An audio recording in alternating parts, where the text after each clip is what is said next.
देश में corona virus के आंकड़े लगातार कम होते नजर आ रहे हैं, लेकिन मौत का जो आंकड़ा है अभी भी थमता नजर नहीं आ रहा है।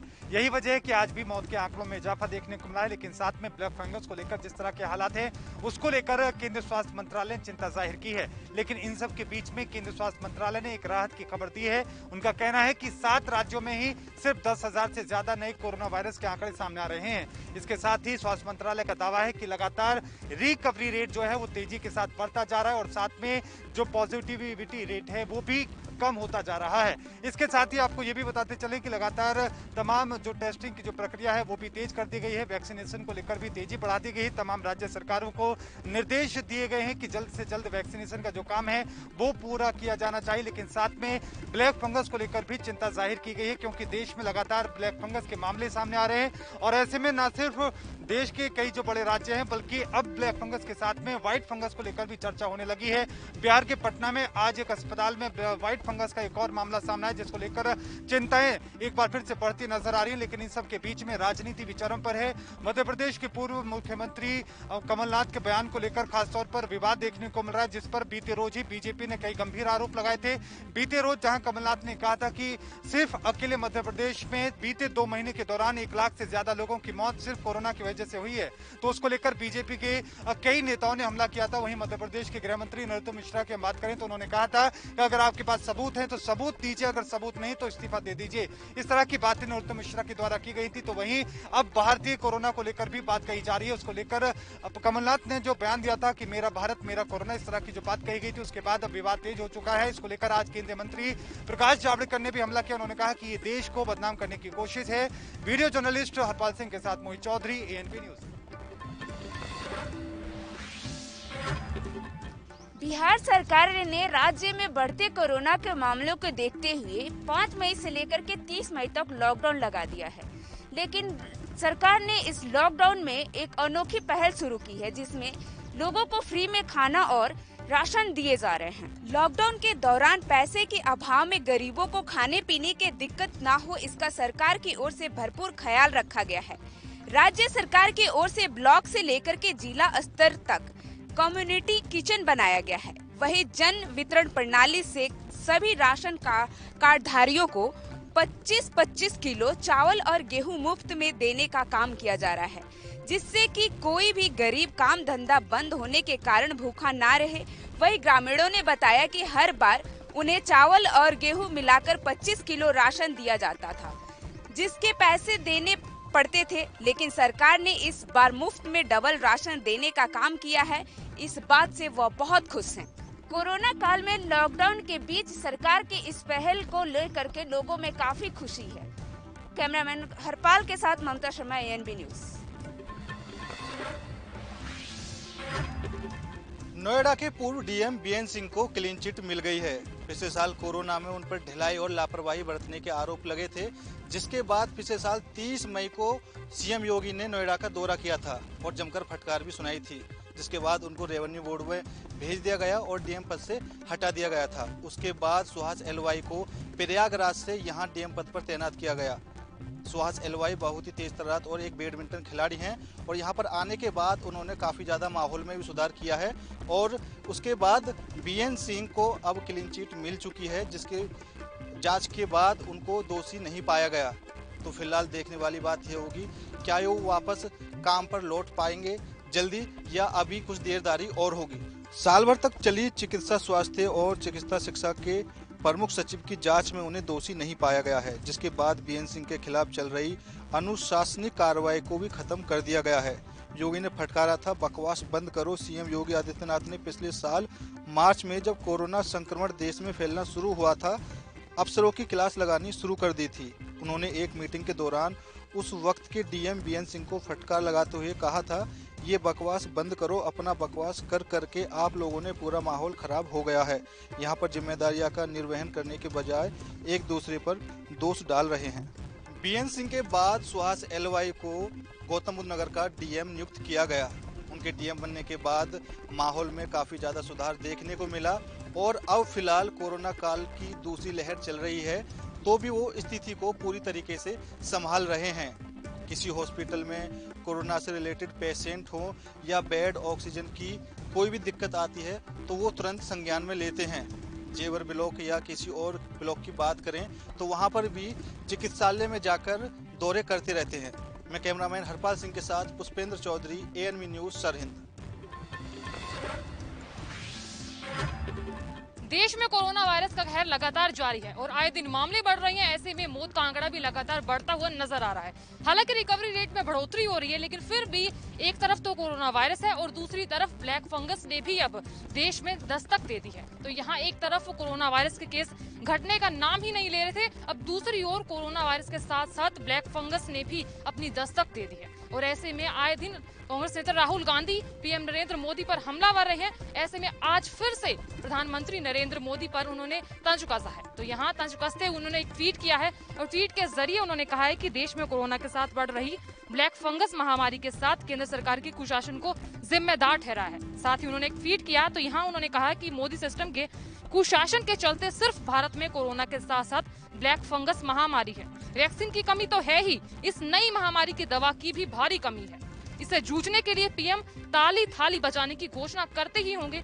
यहाँ गौरतलब है कि देश में कोरोना के हालात को लेकर राहुल गांधी लगातार केंद्र सरकार को घेरते आ रहे हैं और यहाँ अपने ऑफिशियल ट्विटर हैंडल से भी वो कोरोना से जुड़ी व्यवस्था और ऑक्सीजन और टीकाकरण को लेकर लगातार अपनी बात रखते आ रहे हैं। और इससे पहले भी उन्होंने कल ट्वीट किया और ऐसे में देश में वैक्सीनेशन की स्थिति को लेकर केंद्र सरकार को घेरा। यहाँ लगातार राहुल गांधी केंद्र सरकार पर हमलावर हैं और आए दिन अपने ट्विटर हैंडल से ऑफिशियल तरीके से उन पर तंज भी कसते नजर आ रहे हैं। कैमरामैन हरपाल के साथ साधना बत्रा, ANV न्यूज़। दिल्ली के अंदर लगातार कहीं ना कहीं कोरोना की मार चलती नजर आ रही है और यहाँ तक कि बिना शंका के अपना दाम पधारता नजर आ रहा है। अगर बात करें जिस तरीके से दिल्ली के अंदर लगातार सरकारें कोशिश कर रही है लोगों को राहत देने की, मगर वो राहत कितनी मिल पा रही है ये जनता के कारण से निर्भर करता है। मगर कहीं ना कहीं इसके अंदर संस्थाएं भी अपना योगदान देती नजर आ रही है। लोगों को सैनिटाइजर दे रही है, यहाँ तक की संस्थाएं अपनी तरफ से कोशिश की जा रही है राशन देने की। मगर हमारे सामने एक व्यक्ति है जो हिमाचल नाम का व्यक्ति है, ये संस्था से सरकार की तरफ से नहीं, ये बंदे को अपनी तरफ से भी लगातार कहीं ना कहीं सैनिटाइजर कर रहा है। सैनिटाइजर करता है, जगह जगह जाता है और कहीं ना कहीं हर तरीके से गाड़ी का हो या फिर कहीं संस्थान घाटों का हो, वहाँ पर जाकर ये हर तरीके से सैनिटाइजर करता है और लोगों को सैनिटाइजर भागता सरकार की तरफ से कर रहे हैं या किसी संस्था की तरफ से कर रहे हैं। जय माता की। सबसे पहले तो मैं बताना चाहता हूँ किसी संस्था की तरफ से नहीं कर रहा, मैं माँ झंडे वाली का सेवादार हूँ और मेरा मन कर रहा था कि ये लोग भी हमारी सेवा के लिए कुर्बानी करते तो हम भी इसके लिए कुछ करें। मैं अभी कोरोना पॉजिटिव था, 10 दिन पहले ही उसके बाद मैं नहीं बनाया हूँ, पहले भी सेवा करते करते पॉजिटिव दिया था। हमारा भी मन करता है कि ये अपने बच्चों को बच्चों परिवार को छोड़ के हमारी सेवा करें, तो कहीं ना कहीं हमारा भी मन करता है कि सेवा करने का इस टाइम में सेवा करें और माँ झंडे वाली के सेवादार हैं। तो देखा आपने कि इस तरीके की संस्थाएं नहीं है, बल्कि लोग बाग अपनी तरफ से भी कोशिश कर रहे हैं कि कोरोना जैसी महामारी खत्म हो गई। इसीलिए अपनी जेब में पैसे इकट्ठा करके और कहीं ना कहीं सैनिटाइजर खाकर लगातार कहीं ना कहीं सैनिटाइजर किया जाता है, जिसकी औरतों के साथ साथ लगातार कहीं ना कहीं संस्था नहीं है ना ही कि सरकार की तरफ से लोगों का अपने तरफ से अपने अंदर से रुझान है जो लोगों के लिए कहीं ना कहीं वायरस खत्म करने के लिए मदद कर रहा है। क्या इसी तरीके की मदद जनता और भी करेगी या फिर सरकारों से ही भरोसे बढ़ा जाएगा? मगर जिस तरीके से वायरस चल रहा है इसलिए कहीं ना कहीं जनता इसको बिल्कुल नजर आ रही है। मैं मतलब इस बात के साथ बातचीत को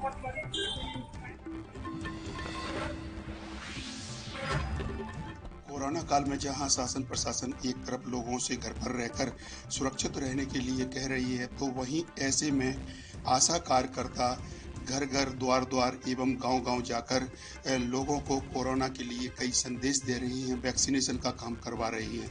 तो वहीं आशा कार्यकर्ताओं का आरोप है कि जब वह घर घर या गांव गांव जाती हैं तो उन पर आए दिन कई हमले भी हो रहे हैं।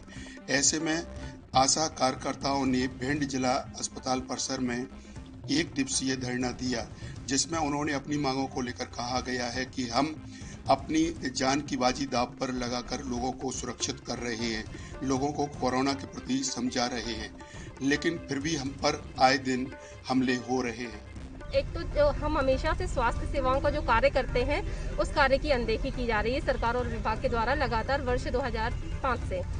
और ऊपर से जब आज कोविड जैसे ये कोरोना जैसी महामारी आई है, तो इस महामारी के दौरान अपनी जान जोखिम में डालकर जब सारी दुनिया को बंद करने के लिए कहा जाता है अपने घरों में बंद रहिए, घरों में रहिए, सुरक्षित रहिए, और हमसे कहा जाता है कि घर के बाहर निकलिए और बिना सुरक्षा संसाधन के निकलिए, लोगों की सुरक्षा के लिए कार्य करिए, और ऐसे समय में हम कार्य करते भी देशभक्ति जनसेवा की भावना से, तब हमारे ऊपर हमले किए जाते हैं। ऐसे हमलों को भी अनदेखी करी जाती है। तो ये स्वास्थ्य विभाग हुआ या फिर सरकार हो, ये हमारी जान लेने के लिए उतारू है क्या? इनकी क्या मंशा है समझ में नहीं आती। हमारी मांग हमेशा से रही कि हमें नियमित किया जाए। सरकार से अपील करते हैं कि हमें सुरक्षा मुहैया कराई जाए, तो वहीं उन्होंने कहा है कि जो हमें मजदूरी मिलनी चाहिए वो मजदूरी भी नहीं मिल पा रही है। अपनी विभिन्न मांगों को लेकर आशा कार्यकर्ताओं ने कई अपनी मांगें रखी, साथ ही कहा कि यदि हमारी मांगें पूरी नहीं की जाती हैं तो आगे और भी बड़े प्रदर्शन होंगे। लेकिन वही बात की जाए, जब इसकी जानकारी राज्य मंत्री कोविड प्रभारी ओपीएस भदौरिया को लगी तो उन्होंने तत्काल फोन से संपर्क किया और साथ ही उनकी जो मांग हैं उन्हें पूरा करने का आश्वासन भी दिया। तब जाके एक दिवसीय धरना आशा कार्यकर्ताओं ने समाप्त किया। ये धरना, एक दिवसीय धरना जो भिंड जिला अस्पताल में चल रहा था, उसे एक समझाइश के बाद खत्म कराया गया है। ANB न्यूज के लिए कैमरा पर्सन के साथ प्रदीप राजावत, भिंड। प्रदेश के पूर्व मुख्यमंत्री कमलनाथ आज उज्जैन पहुंचे। सर्वप्रथम उन्होंने पहले महाकाल बाबा के दर्शन करे। दर्शन करने के बाद में वहां पे उन्होंने मीडिया से चर्चा की और चर्चा करने के बाद उज्जैन में कोविड से कई लोग शांत हो गए थे, उनसे संवेदना भी व्यक्त करी। और सबसे पहले महाकाल दर्शन करने के बाद वो सुल्तान शाह लाला वरिष्ठ कांग्रेस नेता थे जिनकी थोड़े दिन पहले डेथ हो गई थी, उनके यहाँ भी गए। पहुँचे थे कमलनाथ जी, उज्जैन पहुँचे थे, तो उनका कहना है कि मास्क पहनने से ब्लैक फंगस होता है, तो ये कितना आपको सत्य लगता है? मैंने वो अभी बयान तो वैसे देखा नहीं है, लेकिन मैं समझता हूँ कि कमलनाथ जी ने मास्क के बगैर तो कोई बात नहीं करी होगी। दुनिया भर में अगर मास्क पहन के ही अगर बचने का संदेश है, तो मैं समझता हूँ कि वो पता नहीं किस कारण से उन्होंने बोला होगा। बेहतर होगा कि वो वैज्ञानिकों से इस बात के लिए रिसर्च करने के लिए कहते, बजाय समाज में बात कहने से, भ्रांति फैलाने से। पहले ही हमारा अपना लिटरेसी के मामले में मध्य प्रदेश थोड़ा पीछे है। ऐसे में अगर ऐसी बात करने से उनकी अपनी जो डिग्निटी है वो प्रभावित होती है। उसके बाद में वो संजीव कुलश्रेष्ठ जो कांग्रेस नेता थे उनके यहाँ भी गए और उसके बाद में प्रेस क्लब अध्यक्ष विशाल सिंह हाड़ा के पिताजी की डेथ हुई थी, वहाँ भी संवेदना अपनी व्यक्त करने गए। और सबसे आखिरी में वो नूरी खान जो कांग्रेस नेत्री हैं और जो काफ़ी समय से अच्छा प्रयास कर रही थी कांग्रेस की तरफ से, उनके यहाँ भी गए और उन्होंने भी वहाँ पे कुछ बातचीत करी।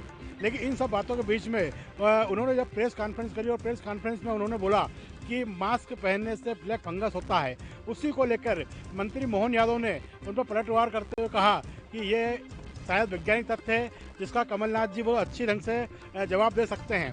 वैसे मेरी जानकारी में तो नहीं है कि ऐसी कोई चीज़ होती है। उज्जैन पहुँचे कमलनाथ पहले जो कह रहे थे कि हम कम लोगों के साथ कोविड की जो गाइडलाइन है उस गाइडलाइनों के आधार पर ही हम लोगों से मिलेंगे, लेकिन कांग्रेसियों की जो भीड़ रही वो उन्हें लगातार घेरे रही। प्रेस कॉन्फ्रेंस में भी कांग्रेस के कई पदाधिकारी और कई लोग आए, लेकिन कहीं कहीं उन्होंने इसका पूरा पालन भी किया है। कहीं कहीं पर उन्होंने कांग्रेस के कई वरिष्ठ नेताओं को बाहर बिठाया है और खुद अंदर जाके भी उसमें बात की है। उज्जैन से विजेंद्र यादव, ANB न्यूज के लिए गोलू राठौर के साथ।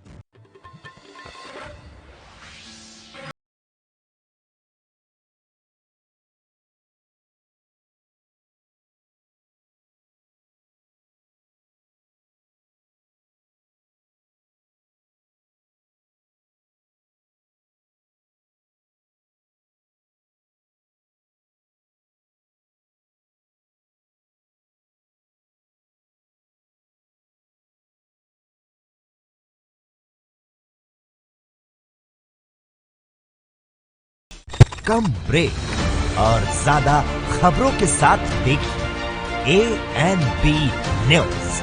इन चैनल नंबर पर।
न लाठी डंडा, न चालान और न ही गाड़ी का हवा निकालना। इस बार रीवा पुलिस ने कोरोना कर्फ्यू का पालन करवाने के लिए और लोगों को समझाइश देने के लिए एक नायाब तरीका निकाला है और लोगों को समझाइश दे रही है। इस बार रीवा पुलिस लोगों को फूल देकर उनका स्वागत कर रही है और उन्हें समझाइश देने का कार्य किया जा रहा है। आपको बता दें कि रीवा जिले के बिछिया थाना अंतर्गत आज बिछिया थाना प्रभारी कोरोना कर्फ्यू का पालन करवाने के लिए चेकिंग लगाए हुए थे। उसी समय कुछ लोग तफरी करने निकले थे, जिन्हें बिछिया थाना प्रभारी के द्वारा रुकाया गया और उन्हें तकरीबन आधे घंटे तक बीच सड़क पर बैठा के रखा गया। इसके बाद उन्हें फूल दिया गया और फूल देकर यह बोला गया कि यह बेशर्मी का फूल है। जब जब आप इस फूल को देखेंगे तब तब आपको यह समझ में आएगा कि आप किसी महामारी को दावत देने के लिए घर से बाहर निकले थे और आप अपने ही दुश्मन नहीं, अपने पूरे परिवार के भी दुश्मन हैं, जो कि ऐसी महामारी को दावत देने का कार्य कर रहे हैं और अनावश्यक रूप से घर से बाहर निकल रहे हैं। हालांकि पुलिस के द्वारा फूल देकर लोगों को समझाइश देने का भी कार्य किया जा रहा है और पुलिस के द्वारा यह बताया जा रहा है कि यह फूल नहीं, यह बेशर्मी का फूल है, जिससे कि लोगों को किसी भी तरह से समझ में आ सके और वह अपने घर में ही रहें, जिससे कि वह सुरक्षित रह सके और कोरोना संक्रमण की चैन तोड़ी जा सके। आपको बता दें कि रीवा जिले में कोरोना संक्रमण की चैन तोड़ने के लिए संपूर्ण लॉकडाउन लागू है और शासन प्रशासन के द्वारा बार बार यह अपील की जा रही है कि सभी लोग अपने अपने घर में रहें और कोरोना कर्फ्यू का पालन करें। बावजूद इसके कुछ लोग तफरी करने से बाज नहीं आ रहे हैं और लगातार तफरी करने के लिए अनावश्यक रूप से बाहर घूमने निकल जाते हैं, जिसको देखते हुए पहले तो रीवा पुलिस के द्वारा चालान काटे जाते थे और उनकी गाड़ियों का हवा निकाल दिया जाता था, लेकिन रीवा पुलिस अब इन सबको छोड़कर एक नायाब तरीका निकाल ली है और लोगों को फूल देकर उन्हें समझाइश देने का कार्य कर रही है। रीवा पुलिस जब जब उन्हें फूल देती है तब तब यह बोलती है कि यह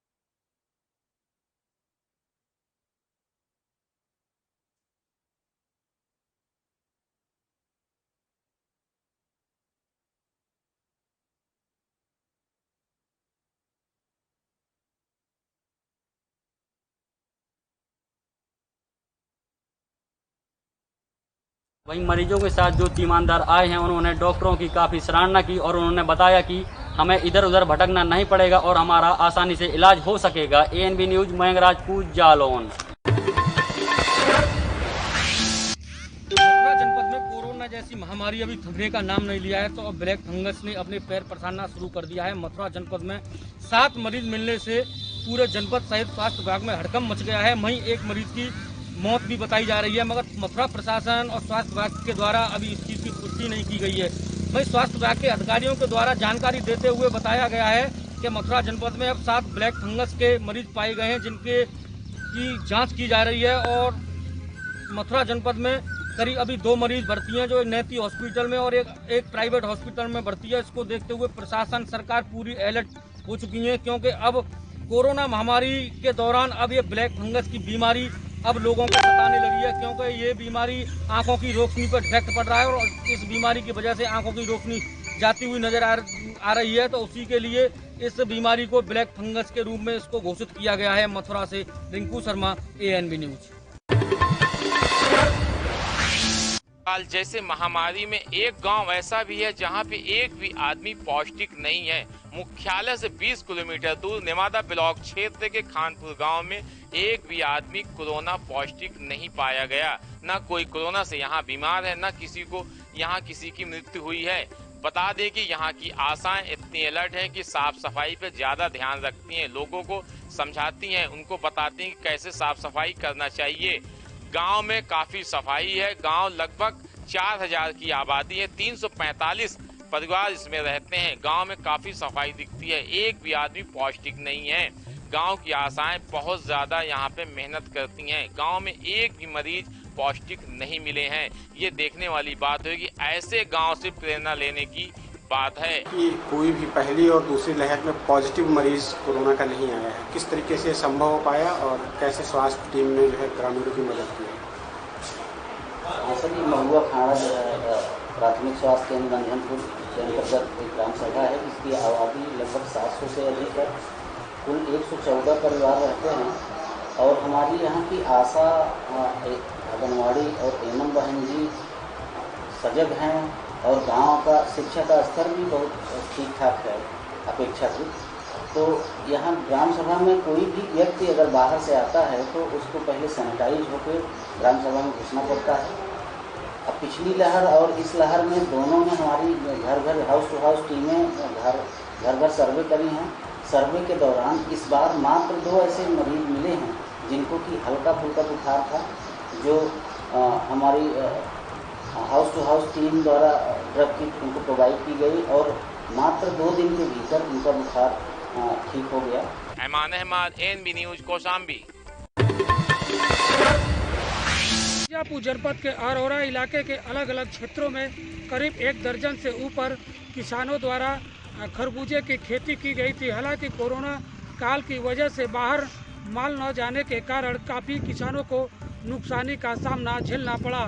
वहीं आपको बता दें कि जरगोबाद के किनारे सिराहा और खरिया गांव के बीच में काफ़ी संख्या में किसानों द्वारा जरगोबाद के किनारे पैसे पे लेकर खेती की गई थी खरबूजे की। हालांकि इस वर्ष लॉकडाउन की वजह से माल बाहर न जाने के कारण काफ़ी किसानों को नुकसानी का सामना झेलना पड़ा। वहीं कुछ किसानों का कहना है कि खरबूजे की खेती पर ही पूरे 1 साल का परिवारों का खर्च चलता था, इसी के सहारे। लॉकडाउन से अधिक बेनिफिट नहीं मिला, मतलब मार्केट नहीं मिला। कई बीघा लगाए थे आप? 7-8 बीघा। कितना लागत आप लगा चुके हैं, कितना आपको मुनाफा हुआ, इसमें फायदा हुआ? मतलब कि 1 बीघे 10,000 पड़ता है लागत लगा, मिला के 60-70 हज़ार रुपये खर्चा लग गया है। कुछ मिला कि नहीं आपको? वहीं 30-35 हज़ार रुपया मिला तो क्या मिला। अच्छा, कितने लोग, पूरे परिवार के लोग यहाँ पर? हाँ, मतलब 2-4 लोग ग्रुप के रह के कर रहे थे। अच्छा, इस बार लॉकडाउन का असर? लॉकडाउन की वजह से मार्केट नहीं मिला। इससे अगले साल क्या होता है, बाहर से व्यापारी आते थे, फिर उसके बाद वो लोग अधिक माल लेंगे तो रेट मिलेगा। अब लोकल लोग कितना खरीदेगा? घर से नुकसान हुआ है? हाँ, घर से नुकसान हुआ है। एक लॉकडाउन हुआ, कोई उम्मीद नहीं था कि लॉकडाउन लगेगा। मिर्जापुर से ANB न्यूज संवाददाता राम कुमार सिंह। भले ही लॉकडाउन चल रहा हो और भारत नेपाल की सीमाएं बंद हैं, उसके बाद भी नेपाल से तस्करी थमने का नाम नहीं ले रही है। खास बात तो ये है, भारत नेपाल सीमा पर भारत द्वारा लगाई गई कई संस्थाएं, SSB जैसी महत्वपूर्ण फोर्स के बावजूद भी तस्करी नहीं थम रही है। आए दिन बड़े बड़े तस्कर गिरफ्तार होते हैं। आज जनपद बहराइच में रुपैडिया थाने पर एक तस्कर को पुलिस ने गिरफ्तार किया, जिसके बाद से 1 करोड़ 6 लाख की चरस बरामद हुई और मुकदमा पंजीकृत कर पुलिस ने विवेचना शुरू कर दी है। रफीकुल्लाह खां, ANB न्यूज, बहराइच। उत्तर मुंबई की कांदिवली साइबर सेल द्वारा लगातार एक के बाद एक कार्रवाई की जा रही, जिसमें आज 2 बड़ी कार्रवाइयों का अंजाम दिया गया, जिसमें एक शख्स का 1 लाख रुपया तो वहीं दूसरे का 2 लाख रुपए की रिकवरी की गई है। हालांकि ये सीज किया गया है उनके अकाउंट में आ जाएगा। लेकिन जिस तरह से जानकारी मिली है, एक श्वेता नाम की महिला है जिनके अकाउंट से 2 लाख रुपए चले गए थे, लेकिन मुंबई की साइबर सेल ने तत्काल कार्रवाई करते हुए उनके पैसे को सील कर दिया है।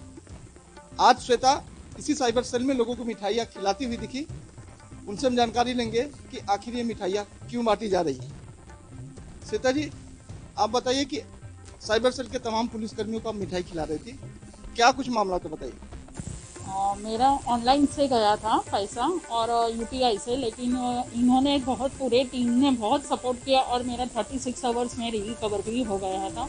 स्पेशली मीना मैडम और सुभाष सर के साथ मैं अप्रिशिएट कर रही हूँ क्योंकि अच्छा सा सपोर्ट किया और उसकी वजह से मेरा तुरंत रिकवर हो गया पैसा। आपका जो पैसा गया था कैसे गया था, किसके माध्यम से गया था, क्या कुछ परचेज कर रहे थे, बताइए।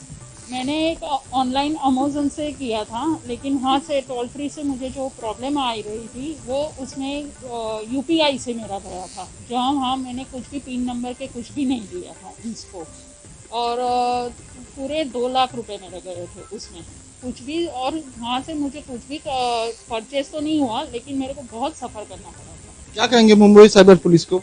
थैंक यू सो मच, उन्होंने पूरा टीम को सपोर्ट मेरे को किया और 2 लाख रिकवर करने के लिए बहुत बहुत धन्यवाद। जाहिर तौर पर उत्तर मुंबई का साइबर सेल जो है, जो महज 2 लाख के आसपास के मामले को ही लेता है, लेकिन जिस तरह से इनके मामले में 6 रुपये कम थे, उसके बावजूद भी शिकायत ली गई और तत्काल कार्रवाई करते हुए उनके पैसे को रिफर कर दिया गया। लिहाजा अब ये संदेश जाता है कि अगर आपसे कोई अकाउंट नंबर का आखिरी डिजिट भी मांगता है तो कृपया न दे, क्योंकि उसके साथ भी धोखा हो सकता है। फिलहाल इस पूरी जानकारी के लिए यहाँ के स्थानिक सीनियर पीआई मैडम सरला बसावे जी से बात करेंगे कि मैडम, एक बड़ी कार्रवाई हुई है, 2 मिनट खड़े।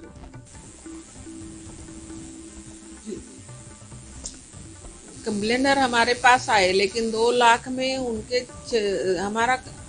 हम जो एफआईआर लेते हैं 2 लाख से ऊपर का, हमारे पास जो आए थे उनका 2 लाख में कम थे, लेकिन उनके जो कंप्लेंट्स थी वो सुना हमने और तुरंत हम बैंक में एप्लीकेशन दिया, बैंक में उनको लेके चले गए और उनके पैसे कहाँ गए ऐसे करके पैसे ढूंढे और फ्रीज करने के बोले और उनके पैसे आज मिल गए। तो जाहिर तौर पर देखिए, साइबर सेल की सक्रियता से पैसे बचे हैं, इसकी जो प्रमाण यहाँ की साइबर सेल देती है। लेकिन जिस तरह से लगातार साइबर क्राइम बढ़ता जा रहा है, उसको लेकर साइबर सेल भी लगातार अपनी कार्रवाई को तेजी से अंजाम दे रही है। कैमरा पर्सन विनय सिंह के साथ में सोनी, एनबी न्यूज, मुंबई।